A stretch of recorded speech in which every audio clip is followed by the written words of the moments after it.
اردو زبان کے آغاز کے متعلق مختلف نظریات۔ اردو زبان کی ابتدا سے متعلق ماہرین علم و ادب نے اپنے اپنے نظریات پیش کیے۔ یہ تمام نظریات ایک دوسرے کے خلاف معلوم ہوتے ہیں۔ ان میں ہم خیالی کا فقدان ہے۔ اردو میں سب سے قدیم شاعر امیر خسرو کا کلام ملتا ہے۔ امیر خسرو کا زمانہ 13ویں عیسوی کی صدی کے نصف سے 14ویں صدی عیسوی کے ربیع الاول کا زمانہ ہے۔ خسرو نے اپنی مثنوی ناسپیر میں ہندوستان کی 12 بولیوں میں زبان دلی کا بھی ذکر کیا ہے۔ اس کا مطلب یہ بھی ہو سکتا ہے کہ دلی اور اس کے نواح میں دھیرے دھیرے زبان بن رہی تھی، اور یہ بننے کا عمل امیر خسرو سے 100-200 سال پہلے شروع ہوا ہوگا، لیکن زبان کے نمونے اور ان کی دستاویزات موجود نہیں ہونے کی وجہ سے صحیح وقت اور جگہ کا تعین نہیں کیا جا سکتا۔ میرا من دہلوی الشاہ امام بخش صوبائی نے اردو کے پیدائش کے لیے یہی بتایا کہ مسلمانوں کی آمد کے بعد مقامی لوگوں کے اشتراک سے یہ زبان بنی۔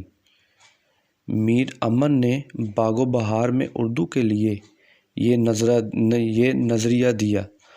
اردو کی ابتدا عہد اکبری میں ہوئی اور عہد شاہ جہانی میں اس نئی زبان نے برگ و بار حاصل کیے۔ محمد حسین آزاد کا نظریہ۔ محمد حسین آزاد کا اردو کی پیدائش کے سلسلہ میں یہ نظریہ کہ اردو کی پیدائش برج پاشا سے ہوئی۔ انہوں نے اپنی کتاب آب حیات میں جہاں ایک طرف شعرائے اردو کے کلام و حالات پر اظہار خیال کیا ہے، وہیں دوسری جانب اردو کی ابتدا کے بارے میں بھی اظہار خیال کیا ہے۔ آب حیات میں وہ فرماتے ہیں، اتنی بات ہر شخص جانتا ہے کہ ہماری اردو زبان برج پاشا سے نکلی ہے، اور برج پاشا خاص ہندوستان کی زبان ہے۔ برج پاشا کا علاقہ دلی متھرا کے آس پاس ہے۔ محمد حسین آزاد نے اس بات پر زور دیا کہ اردو کے پیدائش میں مقامی علاقے کی زبان یعنی برج پاشا کا اہم رول ہے۔ وہ کسی حد تک میر امن دہلوی کے اس نظریہ سے اتفاق کرتے ہیں، جس میں کہا گیا ہے کہ مغلوں کے زمانے میں آگرہ کو مرکزی حیثیت حاصل تھی، اور اس کے گرد و نواح میں برج پاشا کے اثرات سے اردو نے جنم لیا۔ اردو میں برج پاشا کے الفاظ کا استعمال بھی ہوا ہے۔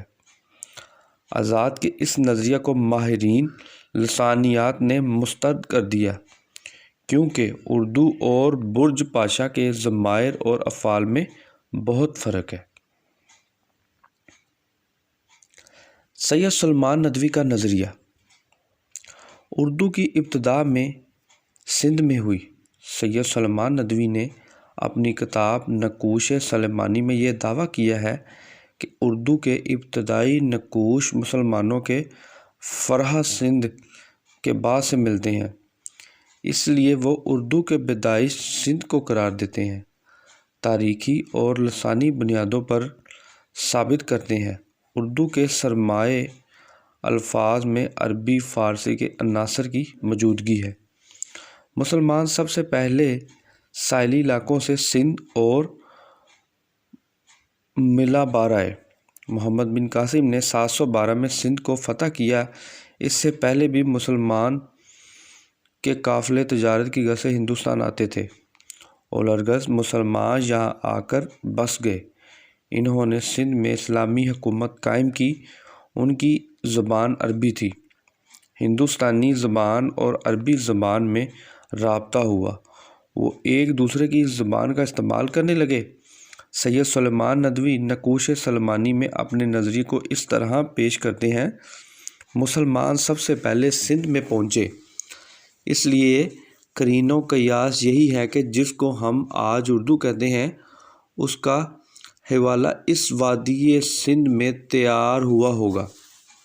سید سلمان ندوی کے قیاس پر مبنی اس نظریے کو ماہر لسانیات نے مسترد کر دیا، کیونکہ سندھ کے علاقے میں سندھی بولی جاتی تھی، اردو نہیں۔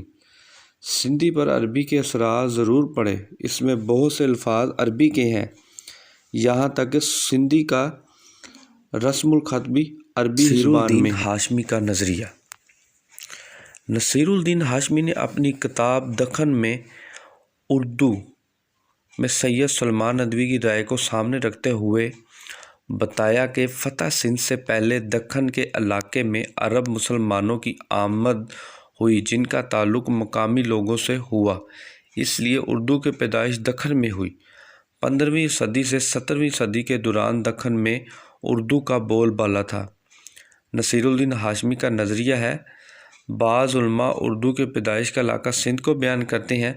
اگر اس حقیقت کو تسلیم کر لیا جائے تو پھر مالائے بار علاقہ بھی کھڑی بولی اردو کی پیدائش کا خطہ کہا جائے گا، کیونکہ فتح سندھ سے بہت عرصہ بیشتر اس علاقے میں عرب آباد تھے۔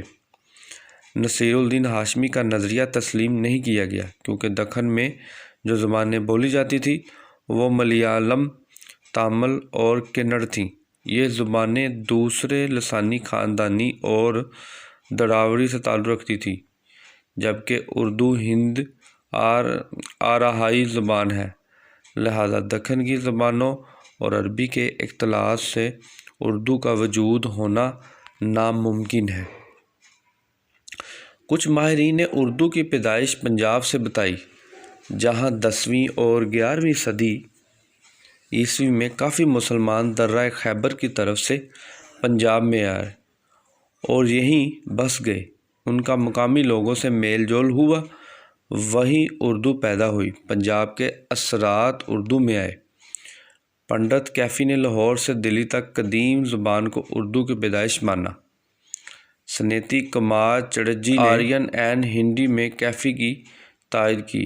ٹی گراہم ببلی نے اردو کی ابتدا پنجاب سے بتائی۔ جارج گریسن نے لسانی جائزہ ہند میں اردو کی پیدائش بالائی دوآبا اور روہیل کھنڈ کی بولی اور ناکلر ہندوستانی سے مانا ہے۔ زول بلاک ہریانوی نے اردو کی پیدائش بتاتے